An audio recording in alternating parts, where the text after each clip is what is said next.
Le maître chat ou le chat botté. Un conte de Charles Perrault. Un meunier ne laissa pour tout bien à 3 enfants qu'il avait que son moulin, son âne et son chat. Les partages furent bientôt faits.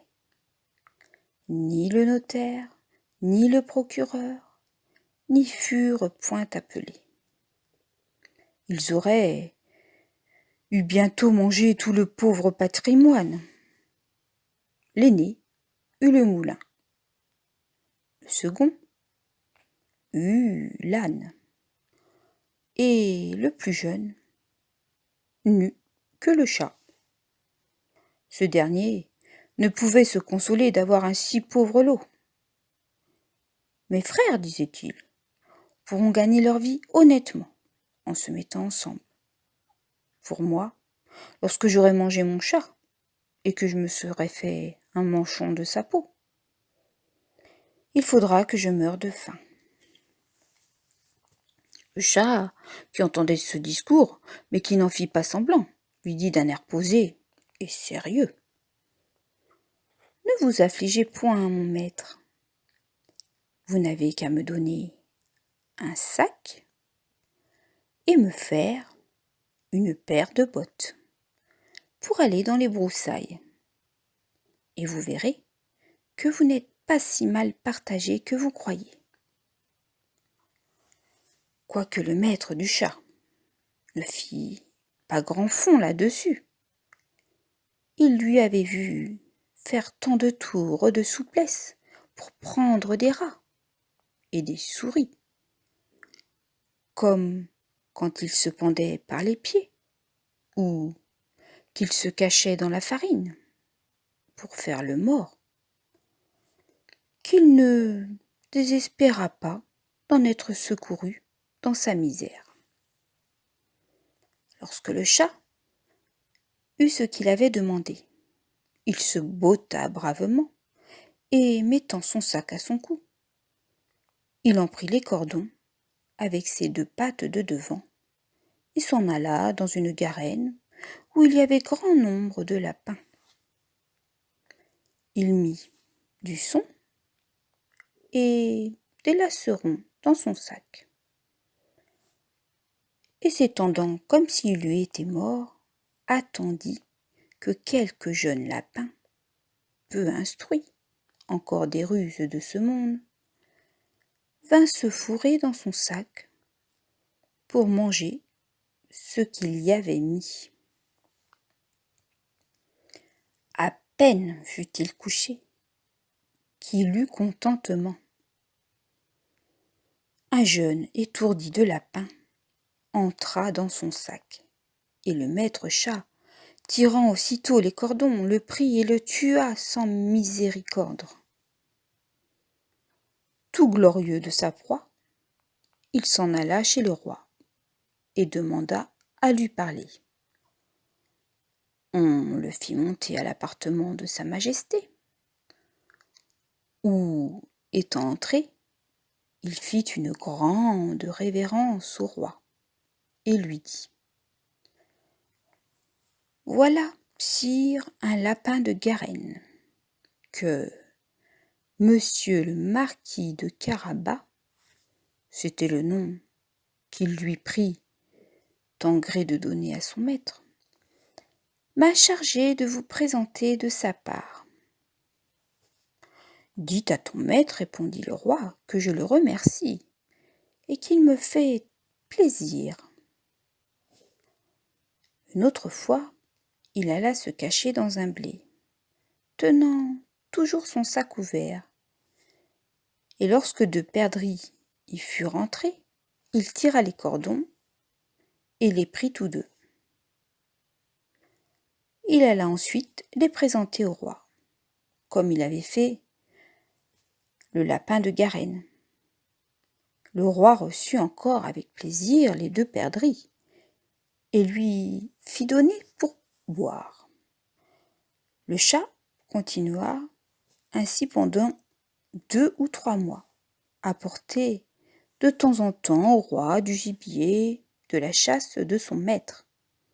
Un jour, qu'il sut que le roi devait aller à la promenade sur le bord de la rivière avec sa fille, la plus belle princesse du monde, il dit à son maître: « Si vous voulez suivre mon conseil, votre fortune est faite. Vous n'avez qu'à vous baigner dans la rivière à l'endroit que je vous montrerai, et ensuite me laisser faire. » Le marquis de Carabas fit ce que son chat lui conseillait, sans savoir à quoi cela serait bon. Dans le temps qu'il se baignait, le roi vint à passer. Et le chat se mit à crier de toutes ses forces: « Au secours, au secours! Voilà monsieur le marquis de Carabas qui se noie. »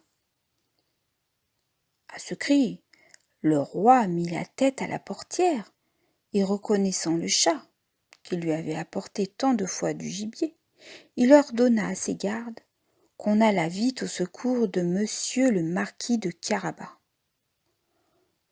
Pendant qu'on retirait le pauvre marquis de la rivière, le chat s'approcha du carrosse et dit au roi que, dans le temps que son maître se baignait, y étaient venus des voleurs qui avaient emporté ses habits, quoiqu'il eût crié aux voleurs de toutes ses forces.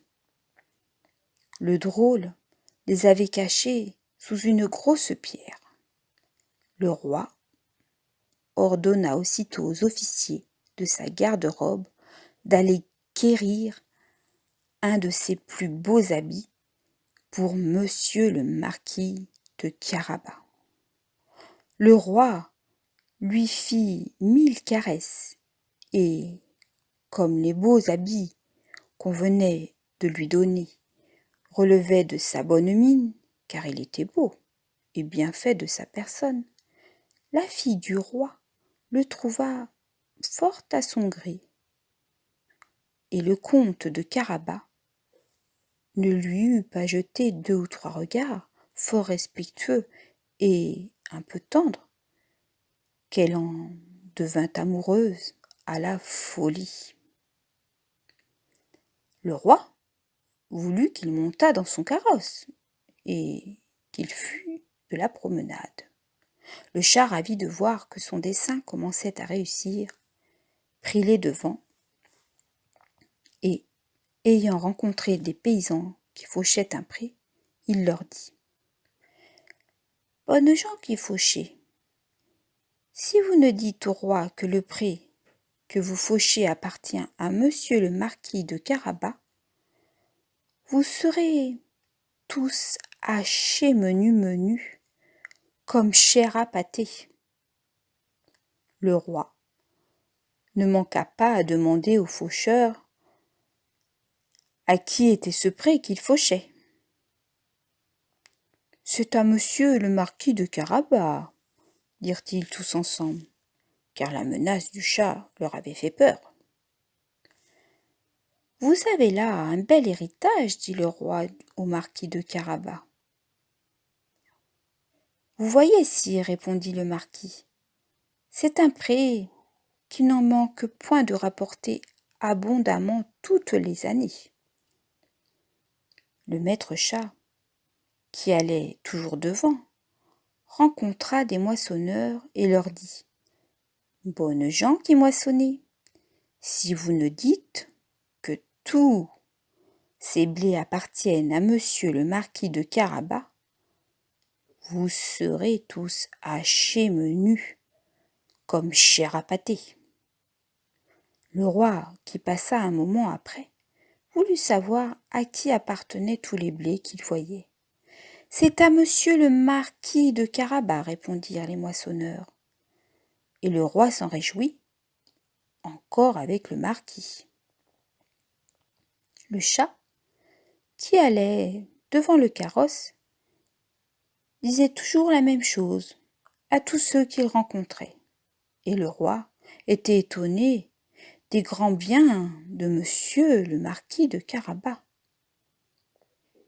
Le maître chat arriva enfin dans un beau château, dont le maître était un ogre, le plus riche qu'on avait jamais vu, car toutes les terres par où le roi avait passé étaient de la dépendance de ce château.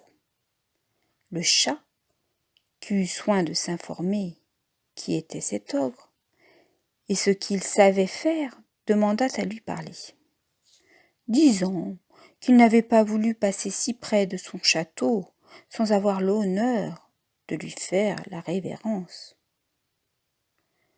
L'ogre le reçut aussi civilement que le peut un ogre, et le fit reposer. On m'a assuré, dit le chat, que vous aviez le don de vous changer en toutes sortes d'animaux, que vous pouviez par exemple vous transformer en lion, en éléphant. Cela est vrai, répondit l'ogre brusquement, et pour vous le montrer, vous m'allez voir devenir lion. Le chat fut si effrayé de voir un lion devant lui qu'il gagna aussitôt les gouttières, non sans peine et sans péril, à cause de ses bottes, qui ne valaient rien pour marcher sur les tuiles. Quelque temps après, le chat, ayant vu que l'ogre avait quitté sa première forme, descendit et avoua qu'il avait eu bien peur. On m'a assuré encore, dit le chat, mais je ne saurais le croire, que vous aviez aussi le pouvoir de prendre la forme des plus petits animaux. Par exemple, de vous changer en un rat ou en une souris. Je vous avoue que je tiens cela tout à fait impossible. Impossible, reprit l'ogre. Vous allez voir. Et, en même temps, il se changea en une souris, qui se mit à courir sur le plancher. Le chat ne l'eut pas plutôt aperçu qu'il se jeta dessus et la mangea. Cependant, le roi qui vit en passant le beau château de l'ogre voulut entrer dedans. Le chat, qui entendit le bruit du carrosse qui passait sur le pont-levis, courut au-devant et dit au roi : « Votre Majesté, soyez la bienvenue dans le château de monsieur le marquis de Carabas. » « Comment, monsieur le marquis, s'écria le roi, ce château est encore à vous. Il ne se peut rien de plus beau que cette cour et que ces bâtiments qui l'environnent. Voyons-les dedans, s'il vous plaît. » Le marquis donna la main à la jeune princesse, et suivant le roi qui montait le premier. Ils entrèrent dans une grande salle où ils trouvèrent une magnifique collation que l'ogre avait fait préparer pour ses amis, qui les devaient venir ce même jour, mais qui n'avaient pas osé entrer, sachant que le roi y était. Le roi, charmé des bonnes qualités de monsieur le marquis de Carabas, de même que sa fille, qui en était folle, et voyant les grands biens qu'il possédait, lui dit : « Après avoir bu 5 ou 6 coups, il ne tiendra qu'à vous, monsieur le marquis, que vous ne soyez mon gendre. » Le marquis, faisant de grandes révérences, accepta l'honneur que lui faisait le roi. Et, dès le même jour, il épousa la princesse. Le chat devint grand seigneur et ne courut plus après les souris que pour se divertir. Moralité. Quelque grand que soit l'avantage de jouir d'un riche héritage, venant à nous de père en fils, aux jeunes gens, pour l'ordinaire, l'industrie et le savoir-faire valent mieux que des biens acquis. Autre moralité. Si le fils d'un meunier, avec tant de vitesse, gagne le cœur d'une princesse, et s'en fait regarder avec des yeux mourants, c'est que l'habit, la mine et la jeunesse, pour inspirer de la tendresse, n'en sont pas des moyens toujours indifférents.